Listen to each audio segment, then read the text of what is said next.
औज़ुबिल्लाहि मिनश्शैतानिर्रजीम बिस्मिल्लाहिर्रहमानिर्रहीम। क़ालल्लाहु तआला फ़ी सूरतिल अंबिया लक़द अंज़लना इलैकुम किताबन फ़ीहि ज़िक्रुकुम अफ़ला ताक़िलून। सदक़ल्लाहुल अज़ीम। रब्बि इश्रह ली सदरी व यस्सिर ली अमरी वहलुल उक़दतम मिन लिसानी यफ़क़हू क़ौली। आमीन या रब्बल आलमीन। सूरतुल अंबिया में से मैंने एक आयत आपके सामने तिलावत की है, छोटी सी आयत है,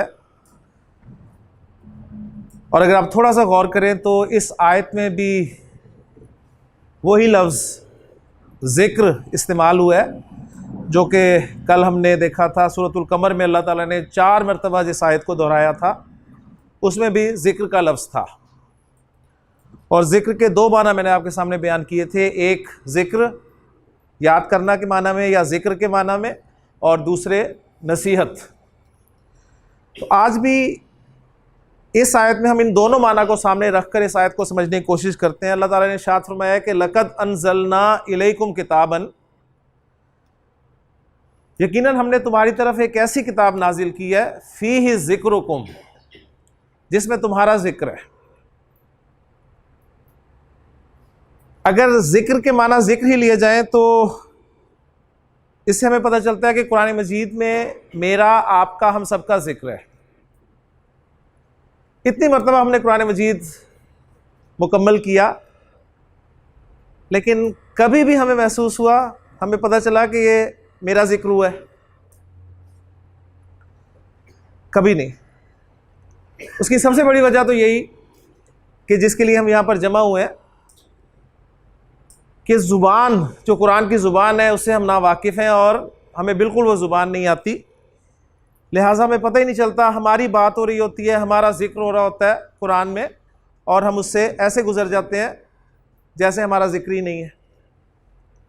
तो कुरान मजीद में मेरा ज़िक्र है, आपका ज़िक्र है, हम सब का ज़िक्र है, लेकिन कहाँ है? इस बात को जानने के लिए हमें कुरान की ज़ुबान को समझना पड़ेगा इंशाअल्लाह ताला। तो फिर हमें पता चलेगा कि एक आयत आप पढ़ेंगे, आपको अचानक लगेगा कि तो मेरी बात हुई है। अगले दिन कुरान मजीद की आयत कोई आपके सामने आएगी तो आप उसमें देखेंगे कोई जिक्र किसी का हुआ तो आपको लगेगा कि तो मेरी तस्वीर खींची जा रही है, मैं भी ऐसे ही करता हूं। तो कुरान मजीद में मेरा, आपका, हम सबका जिक्र है। और जब हमें समझ आएगी तो फिर जो आगे फरमाया कि अफला ताकिलून, तो क्या तुम अकल नहीं करते? अकल कब करेंगे हम? अकल हम उसी वक्त करेंगे जब हमें पता चलेगा कि हमारा जिक्र है। और अगर जिक्र के दूसरे माना नसीहत के लिए जाएं तो इसका तर्जुमा कुछ यूं बनेगा कि अल्लाह ताला ने इरशाद फरमाया कि लक़द अंज़लना इलैकुम किताबन फ़ीहि ज़िक्रुल्लकुम, यानी हमने तुम्हारी तरफ एक ऐसी किताब नाजिल की है जिसमें तुम्हारे लिए नसीहत है। तो कुरान में मेरे लिए, आपके लिए, हम सबके लिए नसीहत है, लेकिन बात फिर वही कि उस नसीहत की ज़ुबान मेरी, आपकी ज़ुबान नहीं है, लिहाजा उस नसीहत से हम ऐसे गुज़र जाते हैं कि हमें पता भी नहीं चलता। तो उस नसीहत को, उस ज़िक्र को या उस फ़हम को जानने के लिए लिसानुल कुरान यानी कुरान की ज़ुबान समझने की ज़रूरत है। अल्लाह ताला का शुक्र है, उसका फ़ज़ल है कि उसने हमें यहाँ पर इकट्ठा होने की तौफ़ीक़ अता फ़रमाई। तो शऊर से पूरे उसका शुक्र करके मैं एक छोटी सी दुआ आपके सामने बोर्ड पे लिखता हूँ और अपने सबक को इंशाअल्लाह ताला लेके चलते हैं आगे। तो एक मुख्तसर सी दुआ है जी, इसको आप आने से पहले, जाने के बाद, सोने से पहले, उठने के बाद, जब चाहें, सुबह, दोपहर, शाम, ठीक है, चाहे 1 मरतबा, चाहे 2 मरतबा, चाहे 3, जब भी आपको ज़रूरत पड़े आप इस दुआ को पढ़ें। इंशाअल्लाह ताला देखेंगे अल्लाह ताला आपके लिए आसानी फरमाएगा। तो बड़ी मुख्तसर सी दुआ है जी। स्टार्टिंग हमारे रब के नाम से हो रही है कि रब्बी, ए मेरे रब। अब यहाँ मैं थोड़ा थोड़ा सा आपको मज़ीद भी क्लियर करता जाऊँ कि आपको दिखने में ये एक लफ्ज़ नज़र आ रहा है रब्बी, लेकिन तर्जुमा मैं इसका कर रहा हूँ 3 अल्फाज के साथ कि ए मेरे रब।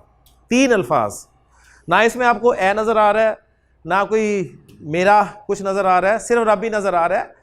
लेकिन इंशाअल्लाह ताला, जैसे मैंने अर्ज़ किया था कि एक दिन ऐसा आएगा कि आप इंशाअल्लाह यहाँ बोर्ड पर लिखे जाने वाले हर जुमले को, हर आयत को, हर हदीस को इंशाअल्लाह ग्रामेटिकली एनालाइज करने के काबिल होंगे इंशाअल्लाह। तो अभी मुझ पे यकीन करते हुए आप इसको मान लेंगे कि रब्बी का माना है ए मेरे रब।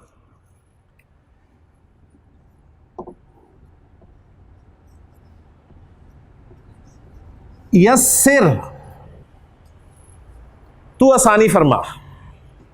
अब ये भी एक ही लफ्ज़ है कहने को यस्सिर, लेकिन इसमें मैं तर्जुमा कर रहा हूँ कि अल्लाह के साथ आप आसानी फरमाइए, अल्लाह के साथ बेतकल्लुफ़ हुआ करें। और जो बेतकल्लुफ़ी इन अल्फाज में है कि तू आसानी फरमा, वो आप आसानी फरमाइए मैं नहीं समझता कि वो है। बहरहाल अदब एहतराम इसके बावजूद भी है। तो ए मेरे रब तू आसानी फरमा, आसान कर दे। किसको आसान कर दे? मेरा आना, मेरा पढ़ना, मेरा सीखना, मेरा याद करना, ये सब कुछ आसान कर दे। अब आप जानते हैं कि आसानी के साथ साथ ही एक चीज चल रही है, तंगी। कुरान मजीद में अल्लाह ताला ने इरशाद फरमाया है कि इन्ना मअल उसरि युसरा, तंगी के साथ आसानी है। ठीक है, तो साथ ही दुआ मांगी जा रही है वला तुअस्सिर, और ए मेरे रब तू मुश्किल ना फरमाना, तंगी ना फरमाना। रब्बी यस्सिर वला तुअस्सिर, ए मेरे रब आसानी फरमा दे और मुश्किल ना फरमा। अब तेरी तौफीक से, तेरे फजल से, तेरे करम से हम यहाँ पर आ ही गए हैं, 40 दिन हमने निकाल ही लिए हैं, तो अब इसको ज़रा खैर व आफियत से आसानी के साथ मुकम्मल भी फरमा दे। लिहाजा फरमाया व तम्मिम बिल खैर, व तम्मिम बिल खैरी, और खैरियत के साथ, बिल खैरी खैरियत के साथ, खैर के साथ, तम्मिम मुकम्मल फरमा दे। बड़ी प्यारी दुआ है जी। मैंने इसके बहुत असरात देखे हैं कि बहुत कुछ आसान हुआ है। आप ख़ुद इसके इंशाल्लाह इसकी बरक़ात, इसके असरात जो है महसूस करेंगे। आपके लिए यहाँ पर 40 दिन मुसलसल आना कोई आसान काम नहीं है, ज़हन में रखिएगा। तो दुआ का असर इंशाल्लाह ताला ये होगा कि अल्लाह ताला आपके लिए आसानी फरमाएगा, मुश्किलें पीछे चली जाएंगी। और दूसरा दिन हो गया जी आज, और ये 40 दिन ऐसे गुजरेंगे पता भी नहीं चलेगा आपको इंशाल्लाह ताला। तो रब्बी यस्सिर वला तुअस्सिर व तम्मिम बिल खैर, आपको इंशाल्लाह ताला बैठे बैठे ये दुआ भी याद हो गई होगी। अब मैं आपसे ये उम्मीद कर रहा हूँ कि आप जो यहाँ पर बैठे हैं इस वक्त, वो चंद बातें जो कल हमने पढ़ी थी सबक में, वो आपको याद हैं, आपको समझ आ गई हैं, तो आप यहाँ पर बैठे हैं। तो गोया कल सबक का जो रीकैप है वो मैं आपके सामने रख रहा हूँ कि रीकैप क्या है जी। हमने हुरूफुल हिजा से शुरू किया था अपने कोर्स को। हुरूफुल हिजा यानी हुरूफ तहज्जी यानी अल्फ़ाबेट, इनकी तादाद हमारे सामने आई थी 28 या 29, और ये फ़र्क जो था, ये डिफरेंस जो था, उसकी वजह अलिफ और हमज़ा। ये छोटे छोटे पॉइंट्स आपने बनाने हैं। 40 दिन के बाद आपके मेरा ख्याल है कोई 5 से 10 सफ़े लगेंगे इन पॉइंट्स की शक्ल में, लेकिन आपको पूरी ग्रामर इंशाल्लाह ताला अज़बर हो जाएगी इंशाल्लाह ताला। तो ये पॉइंट्स लेने हैं आपने। लेक्चर पौने घंटे का होगा, लेकिन अगर आप खुलासा निकालेंगे तो 3-4 या मैक्सिमम 5 पॉइंट्स निकल आएंगे। तो ये पॉइंट्स बनाया करें। हुरूफुल हिजा आपको पता होनी चाहिए, जो कि अल्हम्दुलिल्लाह पता है। इनकी तादाद 28 से 29 मैंने कही। कौन कौन से हैं, इनकी प्रोनाउंसिएशन आपको अल्हम्दुलिल्लाह पता है। किसको ए के साथ पढ़ना है, किसको आ के साथ पढ़ना है, वो सारा हम जान चुके हैं। अलिफ, बा, ता, सा, जीम, हा, खा वगैरह वगैरह। हमजा अलिफ का फ़र्क, वो अलिफ जिस पर ज़ेर ज़बर या पेश आ जाए या अलामत सुकून आ जाए, तो अब उसको अलिफ नहीं कहा जाएगा, हमजा कहा जाएगा। तो जिन लोगों ने हमजा को अलग से हर्फ तस्वुर किया, उनके मुताबिक तादाद 29 हो गई, और जिन्होंने अलिफ और हमजा को एक ही हर्फ कंसिडर किया, उनके मुताबिक तादाद 28 की 28 रही। हुरूफ और हरकात के मिलने से हमने लफ्ज़ बनाए। कल हमने देखा इंसान कैसे बना, हमने इकरा लफ्ज़ को पढ़ा। इसी तरह कलम, या ये बोर्ड पे जो लफ्ज़ लिखे हुए सारे अल्फाज हैं, ये देखें हुरूफ और हरकात के मिलने से बन रहे हैं। हुरूफ की प्रोनाउंसिएशन क्या है, अभी मैं आपके सामने रखता हूं। अगर मैं आपसे पूछूं जी ये रब्बी, इसमें 3 हुरूफ इस्तेमाल हुए हैं, आप कहेंगे नहीं जी 2 हुए, 2 हुए हैं, लेकिन दूसरा हर्फ 2 मरतबा इस्तेमाल हुआ है, क्योंकि जो शद है ये बताती है कि वो हर्फ रिपीट हुआ है। तो ये हरूफ, इनकी प्रोनाउंसिएशन क्या होगी जी? रा, बा और बा। ठीक, तो आपने इसे रे बे नहीं कहना। अब माशाल्लाह आप अरबी पढ़ रहे हैं, तो आपने इसे रे बे से निकल के रा बा। उसके बाद या, फिर सीन 2 मरतबा, सीन पेश आता है तो सीन सीन रा, वाओ लाम अलिफ ता ऐन सीन 2 मरतबा, रा, वाओ ता मीम 2 मरतबा, फिर मीम, फिर बा। हाँ जी, ये क्या अलिफ है कंजा? अलिफ, माशाल्लाह। अलिफ लाम खा, नॉट खे, या और रा। तो अल्हम्दुलिल्लाह यही प्रोनाउंसिएशन थी जो कल हमने सीखी थी कि किस हर्फ को कैसे हमने प्रोनाउंस करना है। तो बाद में कर रहा था कि हुरूफ और हरकात के मिलने से लफ्ज़ बनते हैं। ये सारे लफ्ज़ हुरूफ और हरकात के मिलने से बने हैं। कलम एक लफ्ज़ है और अरबी का लफ्ज़ है, उर्दू में हम इस्तेमाल करते हैं काफ लाम और मीम। किताब अरबी का लफ्ज़ है, काफ ता अलिफ बा से मिलकर बना। कुर्सी अरबी का लफ्ज़ है, काफ रा सीन या 2 मरतबा। तो इतने सारे अल्फाज आपके अरबी के हैं जो उर्दू में इस्तेमाल होते हैं, बस सिर्फ तवज्जो करने की ज़रूरत है। आज इंशाअल्लाह ताला आपको एक वोकैबुलरी मिलेगी, एक लिस्ट मिलेगी इंशाअल्लाह ताला, जिसमें आपको वोकैबुलरी ज़ख़ीरा अल्फाज ग़ालिबन कहा जाता है जी। तो उसमें आपको मुख्तलिफ़ चीज़ों के नाम, यानी प्रॉब्लम स्टूडेंट्स को अक्सर ये होती है कि जी हमारी वोकैबुलरी कैसे इंक्रीज़ हो। तो देखें जी, वोकैबुलरी हमेशा इंक्रीज़ होती है पढ़ने के साथ। किसी भी ज़ुबान की वोकैबुलरी आपने बढ़ानी है तो कभी आप डिक्शनरी खोल के नहीं बैठ जाते कि अल्फाज याद करने शुरू कर दें कि जी आज मैंने 20 लफ्ज़ याद कर लिए, आज मैंने 25 याद कर लिए, आज 30 याद कर लिए।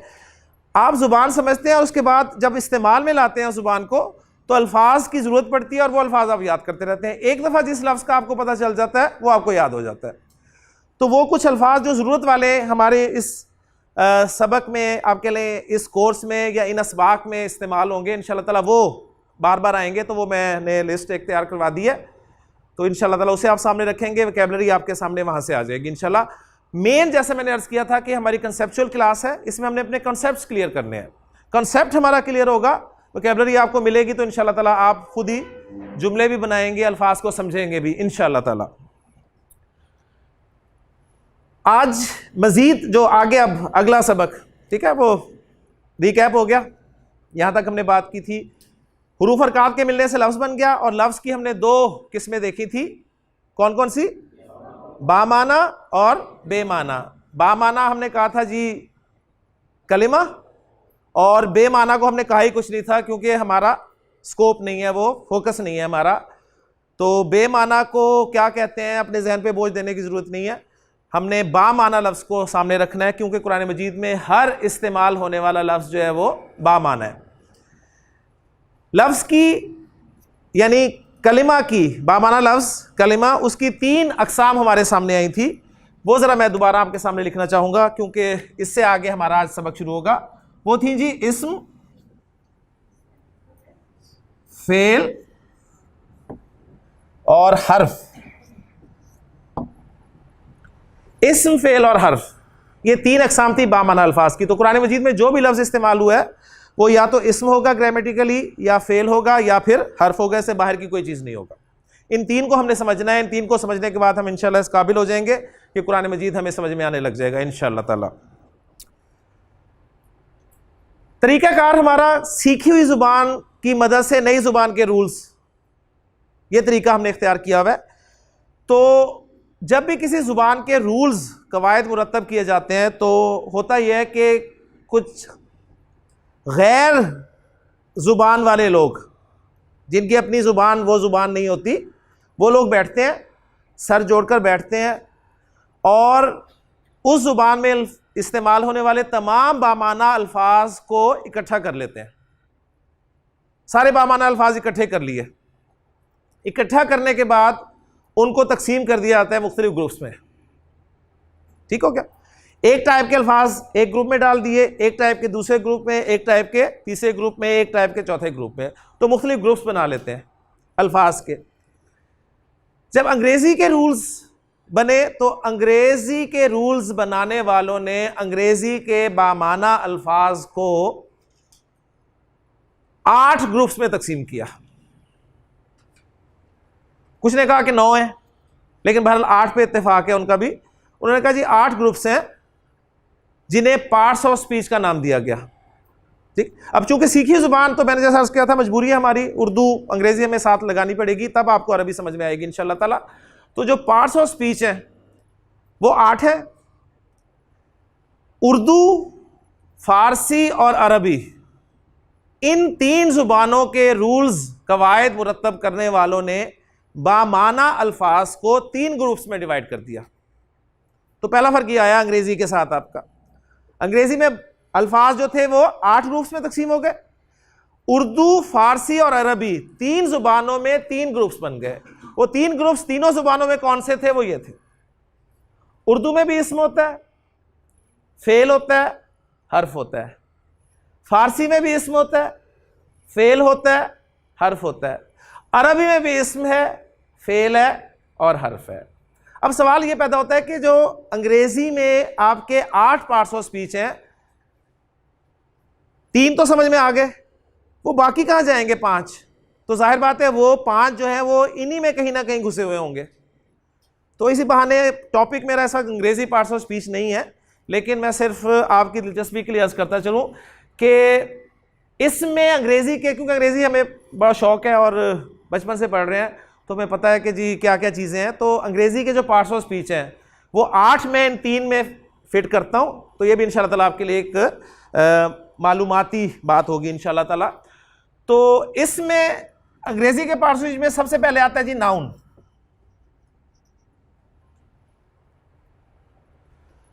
प्रोनाउन भी इसी में आएगा।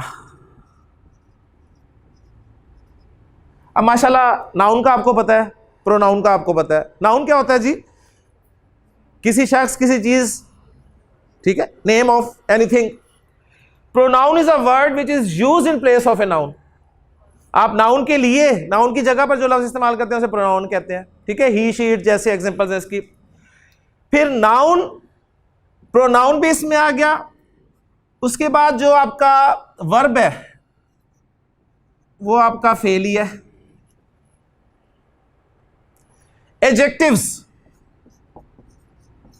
ये सारे के सारे आपके नाउन कंसिडर होंगे।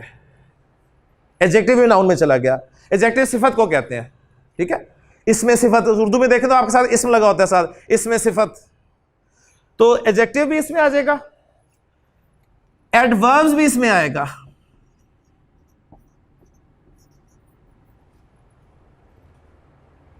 एडवर्ब ये भी क्वालिफाई करता है, नाउन को करता है, एडजेक्टिव को करता है या वर्ब को करता है, यानी अनदर वर्ब यानी एडवर्ब को करता है। तो एडजेक्टिव ये नाउन को क्वालिफाई करता है और एडवर्ब जो है ये वर्ब को या एडजेक्टिव को या एडवर्ब को ही क्वालिफाई करता है। ठीक है, ये देखें आप उस हिसाब से देखें तो यहां पर आपको, आपके सामने होगा इसम, तो शायद महदूद सी कोई चीज आपके सामने हो, लेकिन यहां पर आप देखें बढ़ रही हैं चीजें। तो 1 2 3 4 5 हो गए। उसके बाद आपकी हैं जी प्रेपोजिशंस। अब प्रेपोजिशंस जो है ये आपकी हुरूफ में चली जाएंगी जी, हर्फ में आ जाएंगी।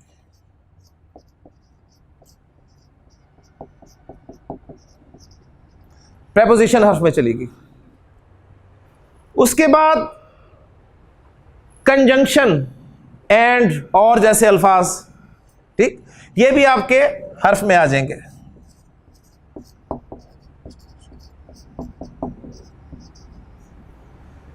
कितने हो गए जी? 7। एक रह गया। क्या रह गया जी? पार्ट ऑफ स्पीच जी। वो अगर 9 वालों की बात मानी जाए ना तो वो आर्टिकल को शामिल करते हैं। Article is 9th part of speech. 8th part of speech कौन सा है उमर? इंटरजेक्शन। इंटरजेक्शन क्या लफ्ज होता है? ये आपके इमोशंस को एक्सप्रेस करता है। वाओ, ठीक है। कुरान मजीद में जैसे यूसुफ अलैहिस्सलाम के भाइयों ने जब हज़रत यूसुफ को कुएं में डाला था तो काफिला वहां से गुजरा तो जब काफिले में वारिद ने फ़अरसला वारिदहुम फ़अदला दलवा, तो उसने जब डोल डाला तो हज़रत यूसुफ अलैहिस्सलाम उसमें निकले, तो काला या बुशरा हाज़ा गुलाम। ठीक है, तो यानी या बुशरा को अगर हम उससे सेंस में लेना वाओ, तो वो फिर आपको समझ में आएगा कि ये सारा वो इंटरजेक्शन है। ठीक, तो इंटरजेक्शन अब किस तरफ जाएगा, ये भी इसमें आ जाएगा जी।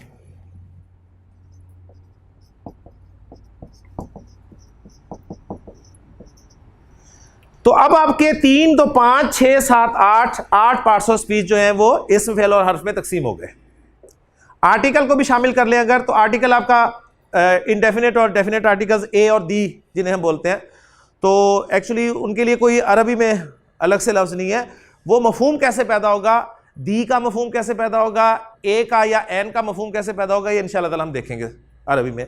तो जो मेन पार्ट्स ऑफ स्पीच हैं आपके अंग्रेजी के सारे इस्म फेल और हर्फ में तकसीम हो गए।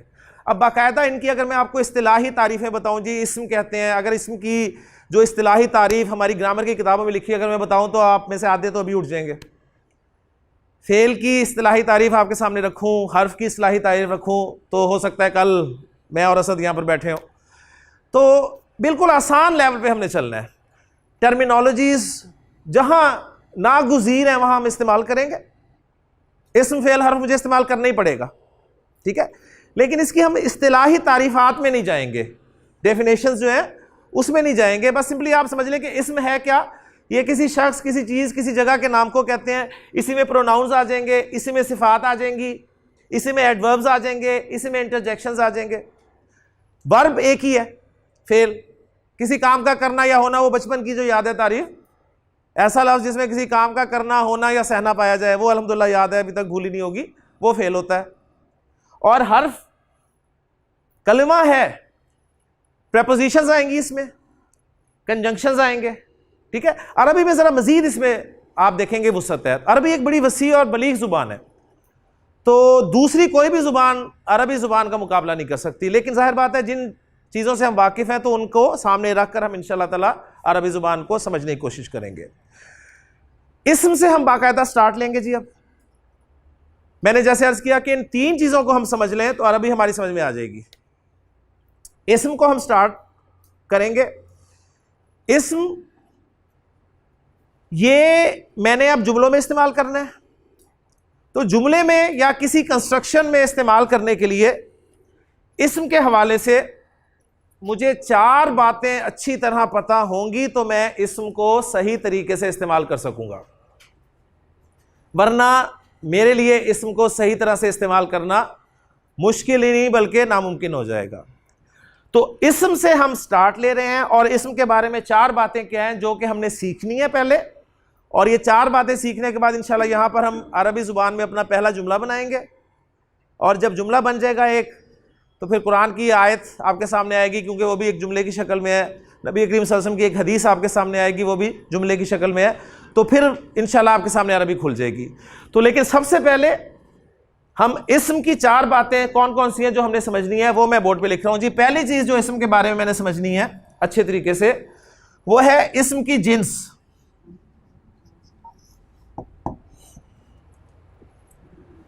जिन्स यानी जेंडर।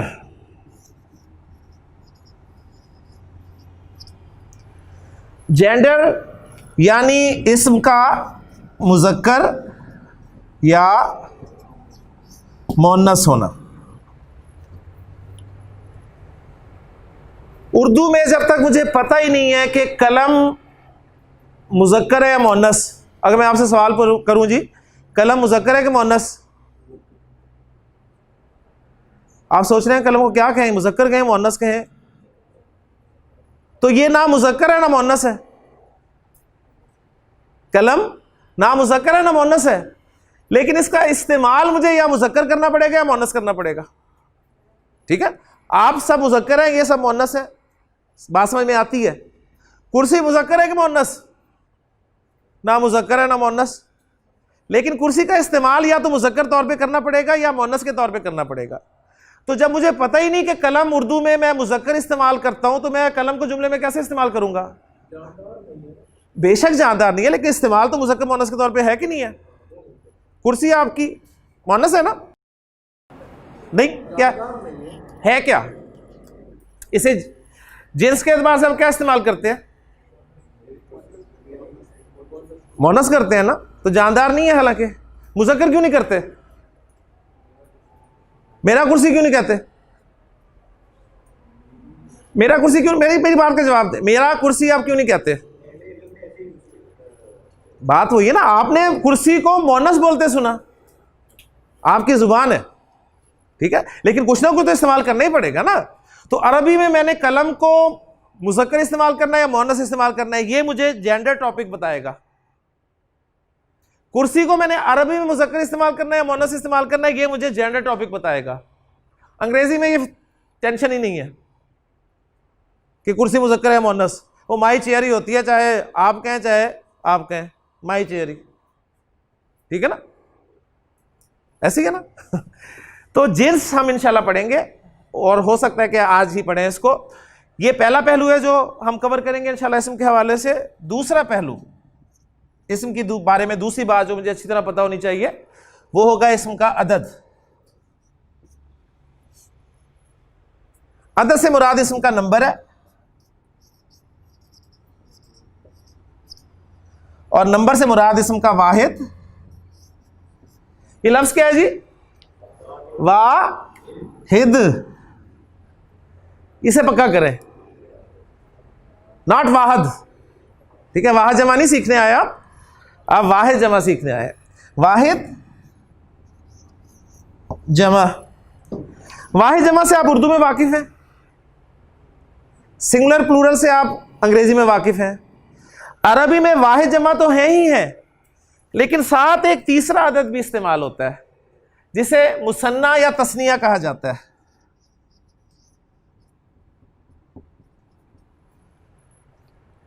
अरबी में एक के लिए वाहिद का लफ्ज इस्तेमाल होगा, दो के लिए मुसन्ना का लफ्ज इस्तेमाल होगा, और दो से ज्यादा जायद, ठीक है, ज्यादा के लिए जमा का लफ्ज इस्तेमाल होगा।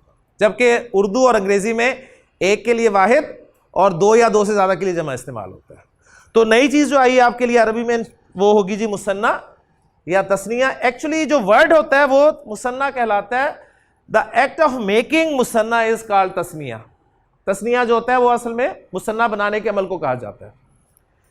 तो हमें एक कलम की अरबी तो पता है जी, ठीक है, कलम की अरबी कलम, लेकिन कलम की जमा आपको पता है? कलम की जमा आपको नहीं पता, तो अरबी में आपको आनी चाहिए, ठीक है। अच्छा, कलम, माशाल्लाह एक जवाब आ गया, अकलाम। कलम की जमा अकलाम। किताब की जमा कुतुब, वो माशाल्लाह आपको आती है। तो एक किताब किताब है और दो से जायद कुतुब है, लेकिन दो किताबों के लिए अरबी में अलग से लफ्ज होगा, वो हम सीखेंगे मुसन्ना में। दो कलम के लिए अरबी में अलग से लफ्ज होगा, ये हम सीखेंगे इंशाल्लाह ताला कि वो कैसे बनना है, उसका फार्मूला क्या है, रूल्स क्या है, सारे रूल्स के तहत इंशाल्लाह ताला हम चलेंगे जी। तीसरी चीज जो इस्म के बारे में मुझे पता होनी चाहिए वो होगी जी इस्म की वुसअत। वुसअत, वुसअत कहते हैं जी कैपेसिटी को। हम कहते हैं माशाल्लाह इस हाल की बड़ी वुसअत है, कैपेसिटी। कुछ नाउन्स ऐसे होते हैं जिनकी कैपेसिटी कम होती है, कुछ नाउन्स ऐसे होते हैं जिनकी कैपेसिटी बहुत ज्यादा होती है। आप कौन है जी?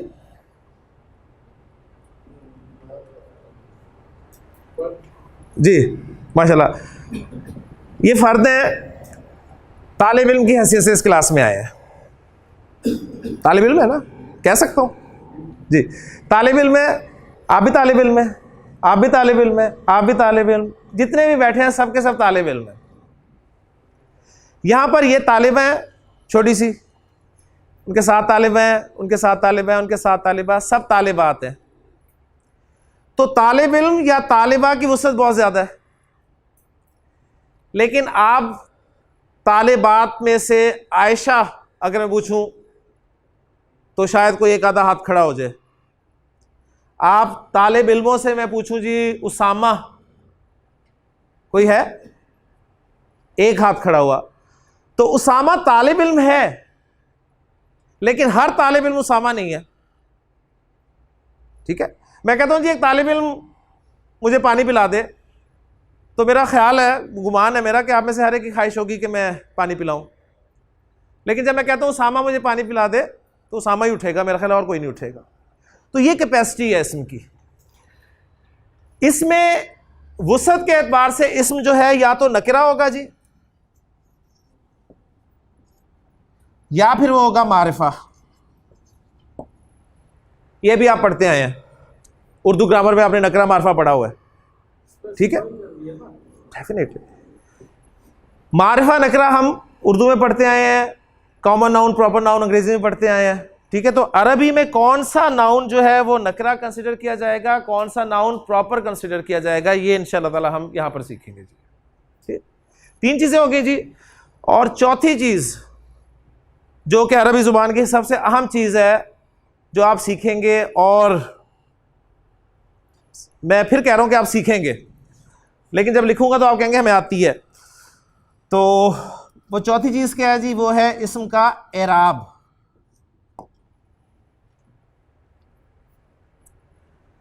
एराब एक लफ्ज हमने पढ़ा हुआ है, हमारे पेपर्स में, उर्दू के खासतौर पर पेपर में सवाल आया करता था, एराब लगाइए। तो हम क्या करते थे जी, ठीक है ना, ज़ेर ज़बर पेश लगा देते थे, ऐसे ही है ना। ज़ेर ज़बर पेश को अभी हमने कल पढ़ा है, क्या है, हरकत हैं वो, सही। और यही चीज जो है सबसे बड़ी रुकावट बनती है अरबी समझने में। बराए मेहरबानी आप अपने जहन से इस बात को निकाल दें या अच्छी तरह बिठा लें कि ज़ेर ज़बर पेश हरकत हैं, एराब नहीं है। एराब इज समथिंग डिफरेंट।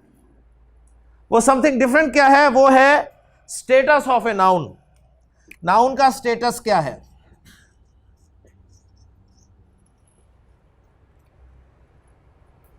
अरबी जुबान में इस्तेमाल होने वाला हर नाउन, हर इस्म के बारे में पढ़ रहे हैं ना हम, हर इस्म स्टेटस वाइज डिफरेंट होगा। जिस तरह आप लोग माशाल्लाह स्टेटस वाइज डिफरेंट है, ठीक है। इवन एक स्टेटस के लोग जो हैं वो भी अपने डेली रूटीन में डिफरेंट है।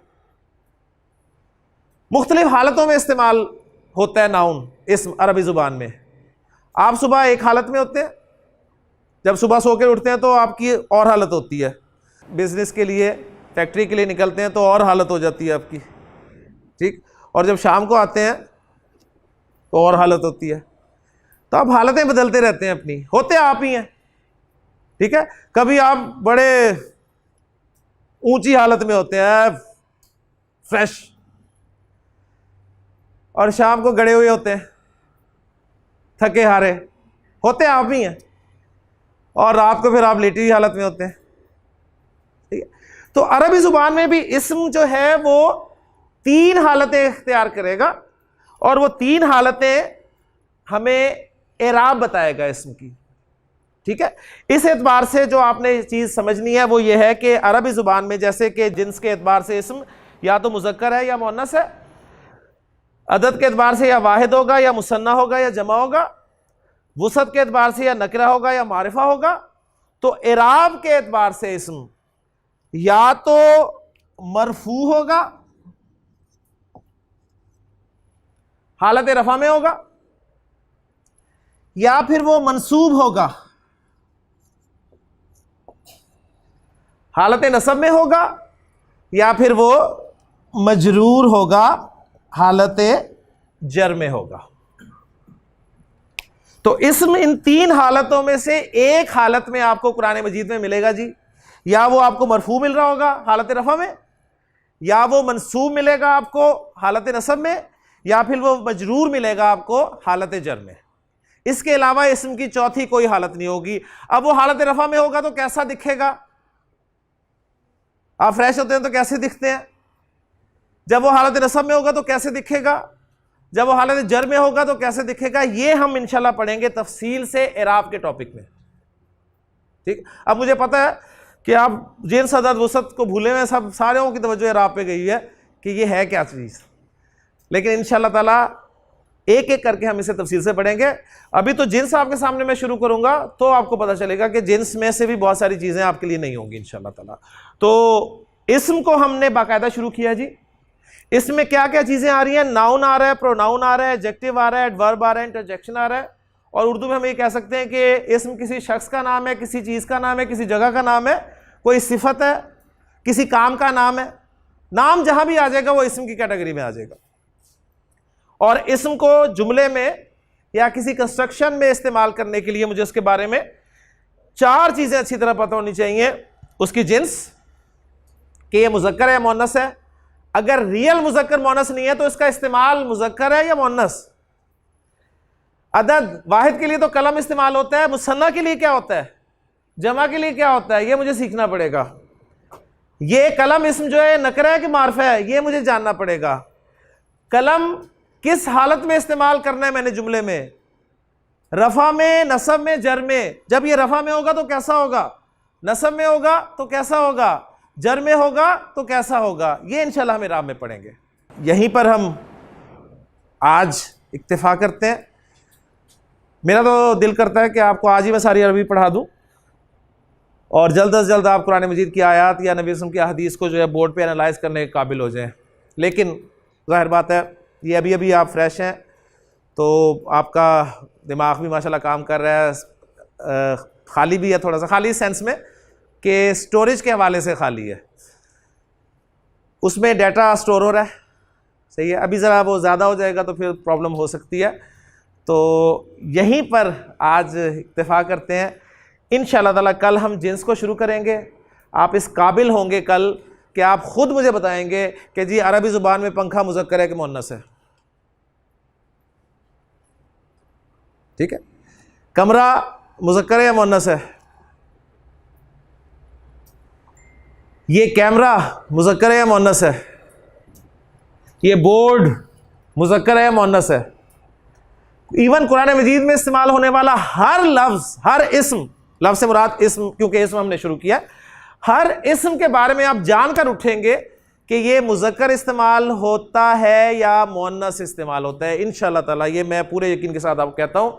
लेकिन बात सिर्फ वही है कि जो मैंने कल आपसे गुजारिश की थी, देखें इस बोर्ड पे अब ये कुछ लिखा हुआ है।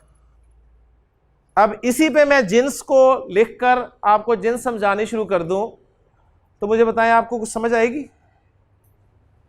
यही बोर्ड पे लिखा हुआ है, इसी लिखे हुए पे बगैर इसे मिटाए कुछ लिखना शुरू कर दूं, कुछ नहीं समझ आएगी। तो मुझे क्या करना पड़ता है, पहले बोर्ड साफ करना पड़ता है। अब आप लोगों के बोर्ड पे ना बहुत कुछ लिखा हुआ है, तो बराए मेहरबानी उसे पहले साफ कर दें। आपकी इल्मियत, आपका इल्म अपनी जगह, जैसे मैंने कलर्स किया था, माशाल्लाह सब आलिम लोग हैं। ये तो मेरी खुशकिस्मती है जी, मैं आप लोगों के सामने यहाँ पर खड़ा हूँ। तो आपका जितना भी इल्म है उसे ज़रा प्लीज़ थोड़ा सा ज़रा हल्का करके फिर नई चीज़ों को लिखें, फिर ये नई चीज़ें समझ में आएंगी। अगर आप उसके ऊपर लिखने की कोशिश करेंगे ना और कंपैरिजन करते रहेंगे उनके साथ, ख़ास तौर पे कंपैरिजन उस सेंस में करें जो जिसको मैं कंपेयर करवा रहा हूँ, तो इंशाअल्लाह ताला ये मुफीद होगा आपके लिए। और अल्लाह से दुआ ज़रूर करते रहें। कौन सी दुआ जी? कि रब्बी अस्सिर वला तुअस्सिर वतम्मिम बिल खैर। और इंशाअल्लाह ताला जब हमें अरबी ज़ुबान समझ में आ जाएगी तो अल्लाह ताला ने जो इरशाद फरमाया है कि लक़द अंज़लना इलैकुम किताबन फ़ीही ज़िक्रुकुम अफ़ला ताक़िलून, कि हमने तुम्हारी तरफ एक ऐसी किताब को नाजिल किया जिसमें तुम्हारा ज़िक्र है, जिसमें तुम्हारे लिए नसीहत है। तो कुरान मजीद की नसीहत या मुझे अपना ज़िक्र ज़रूर मिलेगा, ज़रूर नज़र आएगा। यहाँ पर नसीहत के बारे में बस एक बात और सुन लीजिए, फिर मैं इस सबक को ख़त्म करता हूँ। नसीहत कहते किसे हैं जी? आप कहेंगे ये अच्छी बात को, लेकिन मुझे बताया स्टूडेंट को ये नसीहत की जाती है कि पढ़ लो, तो क्या स्टूडेंट के लिए अच्छी बात होती है? स्टूडेंट इसे अच्छी बात समझता है? स्टूडेंट के लिए तो अच्छी बात है ही नहीं। बस नसीहत के हवाले से एक बात याद रख लें कि नसीहत एक ऐसी बात होती है जो बार बार की जाती है, जो बार बार की जाती है और कोई अहम बात होती ज़रूर है। तो कुरान मजीद नसीहत के लिए बहुत आसान है। तो गोया कुरान मजीद में कोई बात ऐसी होगी जो बार बार होगी। अब ये हमने ढूंढना है कि कुरान में बार बार अल्लाह ताला ने क्या बयान किया है, क्या हमें याद दिलाया गया। और वो आपकी दिलचस्पी के लिए अर्ज करता चलूं कि अल्लाह ताला ने हमें कुरान में बार बार याद दिलाया है कि तुमने मरना है। कुरान की सबसे बड़ी नसीहत मौत है जी, मौत। बार बार हर सफ़े पे याद दिलाया। कोई सफ़ा कुरान का खोल के देख लें, आपको ऐसा नहीं मिलेगा जिसमें डायरेक्टली या इनडायरेक्टली मौत का जिक्र ना हो। वबिल आखिरति हुम यूकिनून वमिनन नासि मन यक़ूलु आमन्ना बिल्लाहि वबिल यौमिल आखिरी। जन्नत, दोज़ख, जहन्नम। फिर कहीं अल्लाह ताला ने फरमाया कि अल्लाह समीउन बसीर, अल्लाह देख भी रहा है तुम्हें। तो अल्लाह इंफॉर्मेशन नहीं दे रहा आपको कि मैं देख रहा हूं। अल्लाह ताला बता रहा है कि तुमने इधर ही नहीं रहना सारी जिंदगी, मेरे पास भी आना है। तो कोई सफ़ा कुरान का ऐसा नहीं है जिसमें मौत का तज़किरा ना मिले जी, डायरेक्टली या इनडायरेक्टली। सबसे बड़ी नसीहत कुरान की मौत है। और ईमानदारी वाली बात है बड़ी फायदे की चीज़, लेकिन हमें अच्छी नहीं लगती। मुझे आपसे बात करना पड़े, माशाल्लाह कुछ बुजुर्ग भी बैठे हैं, मैं उनसे कहूँ जी अल्लाह ना करे, खुदा ना खास्ता आप फौत हो गए, तो बुरा मनाएंगे वो, इसलिए कि मौत का जिक्र पसंद ही नहीं है, ना मुझे पसंद है ना आपको पसंद है। लेकिन कुरान की सबसे बड़ी नसीहत मौत है। एक बुजुर्ग एक जनाजे के साथ साथ जा रहे थे, तो एक नौजवान पीछे पीछे आया और उसने पूछा कि हजरत किसका जनाजा है? तो बुजुर्गों ने जवाब दिया तेरा।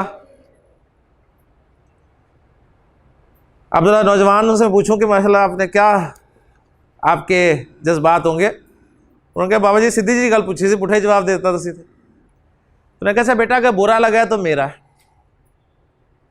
क्या मतलब? कि जनाजा किसी का भी हो, जनाजा असल में याद दहानी है कि आपने भी मरना है। इसी तरह एक नौजवान किसी बुजुर्ग के पास गया और उनसे कहा कि हजरत मुझे कोई नसीहत करे। तो बुजुर्गों ने पूछा कि बेटा तुम्हारे माँ बाप जिंदा है? तो उसने कहा जी नहीं, फौत हो गया। तो उन बुजुर्गों ने कहा कि फिर और क्या नसीहत करूं तुम्हें, अभी कोई नसीहत बाकी है? तुमने अपने माँ बाप को अपने कंधों पर कब्रिस्तान में पहुंचाया, फिर अपने हाथों से दफन किया, और अभी मुझसे नसीहत मांग रहे हो कोई। लेकिन हकीकत की बात यह है कि नसीहत ना मुझे अच्छी लगती है ना आपको अच्छी लगती है, और हम इसे भूले बैठे हैं। लेकिन कुरान ने बार बार हर सफ़े पर वो नसीहत याद कराने की कोशिश की। तो कुरान की नसीहत, यही हमें सबक याद रह जाए ना पूरे कुरान में से कि हमने मरना है, तो देखें हम कैसे सही हो जाएंगे। बस अल्लाह ताला से दुआ है कि अल्लाह ताला हमारे लिए यहाँ पर हमारा आना, बैठना, समझना, समझाना कबूल फरमाए। सुब्हानकल्लाहुम्मा व बिहम्दिका अशहदु अल्ला इलाहा इल्ला अंता अस्तगफिरुका व अतूबु इलैक।